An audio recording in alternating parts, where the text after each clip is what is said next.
The Whispering Woods. In a quiet village, there was a forest called the Whispering Woods. It was named for the soft murmurs that came from the trees when the wind blew. The villagers believed the whispers were the voices of ancient spirits, warning those who entered to respect the forest. Lila, a curious and adventurous girl, loved to explore. One day, she ventured into the Whispering Woods, ignoring the villagers' warnings. As she walked deeper into the forest, she heard faint whispers. "Be kind.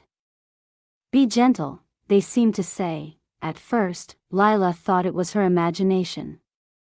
But when she carelessly plucked a beautiful flower, the wind howled, and the forest darkened. Frightened, she remembered the whispers and gently placed the flower back on the ground.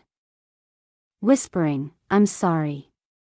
The forest grew calm again, and sunlight streamed through the trees. Lila realized the whispers weren't just legends, they were reminders to treat nature with respect. From that day, Lila became the protector of the forest, teaching others to care for the woods and listen to its whispers. Moral: respect nature, and it will protect you in return.